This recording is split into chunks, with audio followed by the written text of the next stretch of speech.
Friends, அஸ்ஸலாமு அலைக்கும். இன்றைக்கி நம்ம பார்க்க போகிற ரெசிபி ஒரு chaat item. So fruit chaat. இது வீட்டில் இருக்கக்கூடிய ஃப்ரூட்ஸ் வச்சு குக்கிங் எதுவும் தேவையில்லை. இதுக்கு ஈஸியாக பண்ணக்கூடிய ஒரு ரெசிபி தான். எப்படி பண்ணலாங்கிறத பார்ப்போம். ஃபஸ்ட்டு ஒரு பவுலில் ஒரு கப் ஃப்ரெஷ் க்ரீம் எடுத்துக்கோங்க. நான் இங்கே வந்து மீடியம் ஃபேட் ஃப்ரெஷ் க்ரீம் தான் எடுத்திருக்கேன். ஃப்ரெஷ் க்ரீம் ஆட் பண்ணதுக்கப்புறமா ஒரு டேபிள் ஸ்பூன் சுகர் ஆட் பண்ணிக்கலாம். சுகர் ஏற்கனவே ஃப்ரூட்ஸில் வந்து நிறைய ஸ்வீட்னஸ் இருக்கும். ஸோ இருந்தாலும் ஒரு சின்ன பஞ்சுக்காக தான் சுகர் ஆட் பண்ணிக்கிறேன். அப்புறமா 1/2 டேபிள் ஸ்பூன் பெப்பர் பவுடர், ஒரு சின்ன ஸ்பைசினஸ்க்காக 1/2 tablespoon chaat masala powder. So chaat masala சிலவங்களுக்கு பிடிக்காட்டி இதை ஸ்கிப் பண்ணிக்கலாம். இது வந்து லைட்டாக ஒரு சின்ன புளிப்பை கொடுக்கும், அதுக்காக தான் இது சேர்த்துக்கிறேன். So 1/2 tablespoon chaat masala add பண்ணதுக்கப்புறமா நல்லா மிக்ஸ் பண்ணிக்கோங்க. அந்த சுகர் எல்லாம் வந்து கம்ப்ளீட்டாக டிசால்வ் ஆகுறது வரைக்கும் நல்லா மிக்ஸ் பண்ணி எடுத்துக்கணும். ஸோ இதில் வந்து நம்ம எந்தெந்த ஃப்ரூட்ஸ் அப்படின்னு எதுவும் கிடையாது. உங்கள்கிட்ட ஹேண்டியாக இருக்கக்கூடிய எந்த ஃப்ரூட்ஸ் வேணாலும் ஆட் பண்ணிக்கலாம். ஸோ நான் இப்போ வீட்டில் இருக்கக்கூடிய ஃப்ரூட்ஸ் தான் ஆட் பண்ணிக்கிறேன். ஸோ இனி இதில் ஒரு கப் பனானா ஆட் பண்ணிக்கிறேன், சாப் பண்ணது.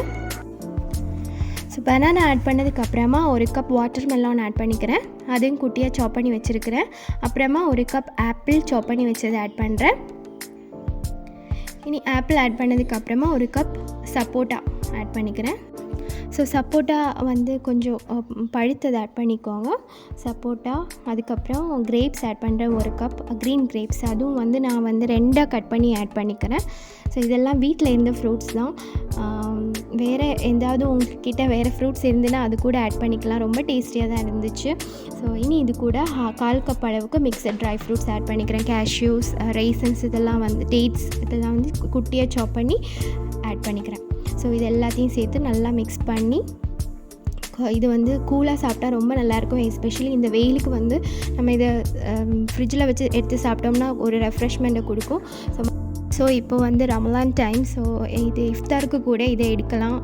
நம்ம ஃப்ரை பண்ணி சாப்பிட்றத விட இது கொஞ்சம் ஹெல்த்தியாக இருக்கும். ஸோ கண்டிப்பாக ட்ரை பண்ணி பாருங்கள். அண்ட் இது குட்டீஸ்க்கும் ரொம்ப விரும்பி சாப்பிடுவாங்க. அந்த ஃப்ரூட்டோட க்ரன்ச்சினஸ், நட்ஸ் எல்லாம் சேர்த்து. ஸோ இது சர்வ் பண்ணுறதுக்கு ரெடி ஆகிடுச்சு. ஸோ ஹோல் ஃப்ரூட்ஸை வந்து சாப்பிட்டதுக்கான ஒரு பெனிஃபிட் இருக்கும், ஜூஸாக சாப்பிட்றத விடையும். ஸோ கண்டிப்பாக ட்ரை பண்ணி பாருங்கள். கண்டிப்பாக குட்டீஸ்லாம் விரும்பி சாப்பிடுவாங்க. என்னோடய வீடியோ பிடிச்சிருந்துன்னா லைக் பண்ணுங்கள் அண்ட் ட்ரை பண்ணிவிட்டு ஃபீட்பேக்கை சொல்லுங்கள், ஷேர் பண்ணுங்கள், சப்ஸ்கிரைப் பண்ணுங்கள். தேங்க்ஸ் ஃபார் வாட்சிங்.